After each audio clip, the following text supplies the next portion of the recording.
अस्सलाम वालेकुम मेरे तमाम साथियों। उम्मीद है आप सब खैरियत से होंगे। एक नए टॉपिक के साथ आपके सामने हाज़िर हूँ।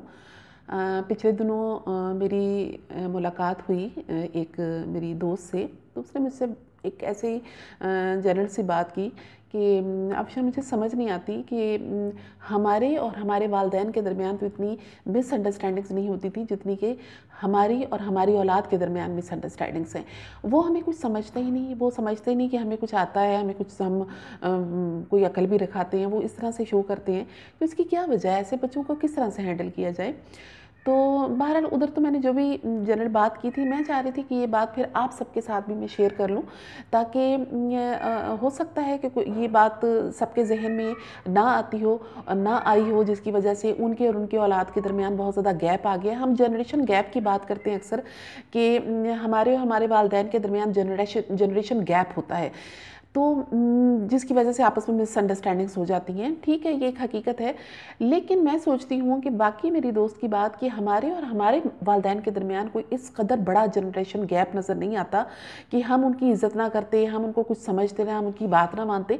हमारे लिए वो हमारे वालिदैन अक्ल कुल की हैसियत हमेशा रखते रहे हैं और यकीनन हैं भी, कि हम ये सोचते हैं कि वो जो बात करते हैं वो यकीनन बहुत ज़बरदस्त बात होती है, उनकी बात में कुछ ना कुछ हिकमत और बहुत ही मसलहत पोशीदा होती है, कोई अक्ल पोशीदा होती है जो वो बात करते हैं। और यही वजह है कि जब हमने होश संभाला, हम थोड़े बड़े हुए, तो हमने अपनी बात, जो भी वालिदैन की बातें होती थी, उनको हम पल्लू से बांध लेते थे और उनको फिर हम अभी तक हमारे जहनों से वो बातें नहीं निकलती जो उन्होंने हमें समझाई किसी भी मौके पर। वजह उसकी क्या थी कि आप देखते हैं कि हम लोग जब अपने बचपन में अपनी तालीम शुरू की, तो हम देखते हैं कि हमारे वालिदैन हमें पढ़ाया करते थे बाकायदा, चाहे उनकी तालीम बहुत ज़्यादा नहीं भी होती थी, फिर भी वो हमें पढ़ाया करते थे। शुरू से हमारी कॉपीज़ को चेक करना, हमारी बुक्स का ख्याल रखना, हमारी देखना कि हमने कितना पढ़ लिया, हमने कितना नहीं पढ़ा। आप देखिए, आप इस चीज़ पर गौर करें कि चाहे अगर हमारे इर्द गिर्द कुछ ऐसे लोग भी हैं, ऐसी ख़वातीन भी हैं, ऐसे मर्द हजरात भी हैं जो ज़्यादा पढ़े लिखे नहीं, लेकिन इसके बावजूद आप देखते हैं कि हमारे वालिदैन हमारी पढ़ाई पे तवज्जो दिया करते थे। उनमें अक्सरियत ऐसे वालिदैन की है कि जो कि हमारे बाकायदा हमें पढ़ाया करते थे, हमारे होमवर्क चेक किया करते थे और हमें इस चीज़ का एहसास होता था कि ये वालिदैन जो हैं ये हमसे ज़्यादा इल्म रखते हैं, लिहाजा वो हमें पढ़ा रहे हैं, हमें सिखा रहे हैं और हमारी गलतियाँ भी निकालते हैं, हमें दुरुस्त भी करते हैं। तो इसका मतलब ये है कि उनके पास ज़्यादा इल्म है हमारी निस्बत। लेकिन अगर हम आज की जनरेशन को देखते हैं, तो हमारे और हमारी आने वाली हमारी जो नई जनरेशन है उसके दरमियान एक बहुत बड़ी रुकावट जो है वो हाइल हो चुकी है, और वो है हमारा ये जो नेटवर्क का सिस्टम है। यानी हमारे दरमियान मोबाइल और हमारे दरमियान लैपटॉप, हमारे दरमियान कंप्यूटराइज्ड जो लाइफ हो गई है हमारी नई जनरेशन की, उसने हमारे और हमारे बच्चों के दरमियान एक बहुत बड़ा गैप पैदा कर दिया है। आप देखिए कि हम जब छोटे होते थे, तो हम अगर अपने वालिदैन के पास कोई मैथमेटिक्स का सवाल लेकर जाते थे तो वो हमें हल करके दे देते थे और हम बड़े इंप्रेस होते थे कि इनको ये चीज़ आती है और हमें नहीं आती।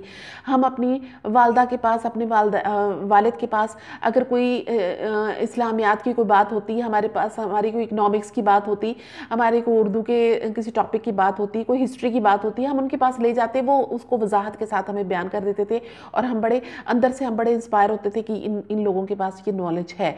और यही वजह है कि हम उनकी हर बात पर मानते थे। हमें पता होता था कि इनके पास इल्म है जो हमारे पास नहीं है और इनकी वजह से हमें इल्म मिलेगा। जो वो समझाते थे हम उस पर पूरी तरह अमल करते थे। वजह उसकी क्या थी कि हमें पता होता था कि इनके पास जो इल्म है वो हमारे पास नहीं, लिहाजा अगर हम इनकी बात मानेंगे तो यकीनन हम फ़ायदे में रहेंगे। लेकिन आज की जनरेशन का ये इशू हो गया है कि उनके पास जो इल्म है वो हमारे पास उसकी कमी है। यानी अगर वो, और हम बड़े फ़ख्र से ये चीज़ बताते हैं कि जी हमें तो मालूम नहीं कि हम इस लैपटॉप को किस तरह से इस्तेमाल करें, इसके क्या क्या फ़ंक्शंस हैं, हमें इस चीज़ का इल्म नहीं, हमें मोबाइल के फ़ंक्शंस का नहीं पता कि इसके क्या क्या फ़ंक्शन है। और बड़े फ़ख्र से बताते हैं कि हमारी तो इतनी सी बच्ची है, ये इतना सा बच्चा है, वो तो बड़े ज़बरदस्त किस्म का मोबाइल ऑपरेट कर लेता है, कंप्यूटर ऑपरेट कर लेता है, लैपटॉप ऑपरेट कर लेता है, हमें तो समझ नहीं आती वो किस तरह से, और हम बैठे होते हैं और वो झटपट से वो काम कर लेता है। हम तो अपने बच्चों के पास लेकर जाते हैं कि हमें बताओ ये किस तरह होता है, ये किस तरह होता है। ये हमारी सबसे बड़ी कमज़ोरी है, जिसकी वजह से हमारे बच्चों का हम पर से एतबार उठ गया है। उनको ये लगता है कि हमें तो कुछ भी नहीं आता। हम फिर चाहे कितनी भी अकल की बात करेंगे, कितनी भी समझदारी की बात करेंगे, उन्हें कितना भी उर्दू समझाएंगे, उन्हें कितना भी इस्लामियात की बातें समझाएंगे, कितना ही उनके साथ सियासत की गुफ्तगू करेंगे, लेकिन वो हमारी बात पर यकीन नहीं करेंगे, क्योंकि यकीन का मतलब ये कि हमारी बात को इतनी वैल्यू नहीं देंगे, क्योंकि उनके जहन में ये चीज़ है कि उनको इस जदीद टेक्नोलॉजी का तो पता ही नहीं, तो फिर हम इनके साथ क्या बात करें। तो यहाँ से हम अपनी जनरेशन के साथ बहुत बड़े गैप का शिकार हो गए हैं, जो कि हम अपने वालदैन के साथ नहीं थे और हमारे वालदैन अपने वालदैन के साथ नहीं थे। हमारे वालदैन हमसे सुपीरियर थे और उनके वालदैन उनसे सुपीरियर थे, लेकिन इस टेक्नोलॉजी की वजह से हम अपनी जनरेशन से सुपीरियर नहीं रहे, वो हमसे सुपीरियर हो गई है, जिसकी वजह से वो हमारी बातों को ध्यान नहीं देती, वैल्यू नहीं देती। इस मसले का हल क्या है? इस मसले का हल ये है कि अब मेरी एक दोस्त है, वो मुझसे एक दफ़ा बात कर रही थी कि मैं अपने भतीजे को मैथमेटिक्स सिखा रही थी, तो कई ऐसे चीज़ें थी मैथमेटिक्स की जो मुझे समझ नहीं आ रही थी, लिहाजा पहले मैंने सीखा अच्छी तरह से, फिर मैंने उसको समझाया, तो इस तरह वो उस बच्चे की जहन में भी बात आ गई और मुझे भी उस चीज़ की समझ आ गई। तो ये एक बहुत बेहतरीन एक तरीका है कि जदीद टेक्नोलॉजी को सीखने की कोशिश करें। आप अपने छोटे छोटे बच्चों को ये मत बताएं कि हमें ये चीज़ नहीं आती, तुम्हें आती है। आप अपने बच्चों से पहले वो चीज़ सीखें। आप लैपटॉप का इस्तेमाल सीखें, आप मोबाइल का इस्तेमाल सीखें, और सबसे अहम बात यह है कि हमारे पास ये जो मोबाइल मौजूद होता है, ये हमारा उस्ताद भी है, ये इसी से ही हम सीख सकते हैं हर चीज़। हम इसमें आप बच्चे किस तरह सीखते हैं? वो किसी एकेडमी में तो नहीं जाते, वो खुद ही उस चीज़ को हाथ में रखते हैं और खुद ही इधर उधर उंगलियां मार मार के वो सीख जाते हैं, बहुत सी चीज़ें सीख जाते हैं। लेकिन हम डरते हैं कि ये ना हो कि हम इसमें ये चीज़ प्रेस कर दें, हमसे ख़राब हो जाए, हम लैपटॉप में ये चीज़ इस्तेमाल करें, ये ना हो हमसे ख़राब हो जाए, मोबाइल में ये चीज़ हम इस्तेमाल ना करें। बच्चों को इस चीज़ का डर नहीं होता। उनको डर क्यों नहीं होता? उसकी वजह ये होती है कि ख़राब हो जाएगा तो खुद ही पेरेंट्स और ले लेंगे, उनको ये आसानी होती। लेकिन हमें ये होता है क्योंकि हमें हमारे जेब से पैसे जाने होते हैं, इसलिए हमारा खर्चा हो जाएगा अगर खराबी हो जाए। आप बिल्कुल ये चीज़ ना सोचें, आप उस चीज़ को इस्तेमाल करना सीखें। खुद ही लैपटॉप से, मोबाइल से, नेट के थ्रू आप बहुत सी ऐसी, गूगल के थ्रू आप बहुत से ऐसी चीज़ें सीख सकते हैं कि जो कि आपके बच्चे बाद में सीखेंगे, आप पहले सीख जाएं। जब आप वो चीज़ें सीख जाएंगे, फिर आपका छोटा बच्चा जब आपके हाथ से वो चीज़ लेगा, और अव्वल तो छोटे बच्चों को ऐसी चीज़ों से आशना नहीं करना चाहिए जब तक कि उनकी एजुकेशन की डिमांड ना हो, जब तक उन्हें नहीं देनी चाहिए ये चीज़ें। लेकिन जब आप उनके हाथ में वो चीज़ देते हो तो उससे पहले उस चीज़ का इल्म आपको होना चाहिए। जिस तरह के एक उस्ताद, एक टीचर, जब कंप्यूटर का टीचर स्टूडेंट्स को कंप्यूटर पढ़ा रहा होता है तो बच्चे उसको नहीं सिखा रहे होते, वो बच्चों को सिखा रहा होता है। यही वजह है कि वो उनसे सुपीरियर होता है। इसी तरह वालिदैन सबसे पहले इस टेक्नोलॉजी का इस्तेमाल का तरीका सीखें और उसके बाद अपने बच्चों को सिखाएं वो चीज़ें बाकायदा। और ये ना हो कि बच्चों के सामने खुद को जाहिल शो करें, अनपढ़ शो करें कि हमें तो ये चीज़ नहीं आती, बस तुम ही हमें सिखा दो।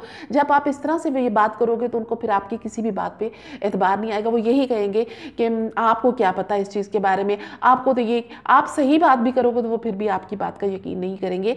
तो अपने बच्चों के या इस जनरेशन के दरमियान जो गैप है उसको ख़त्म करने के लिए जदीद टेक्नोलॉजी के साथ अपनी आशनाई पैदा करें।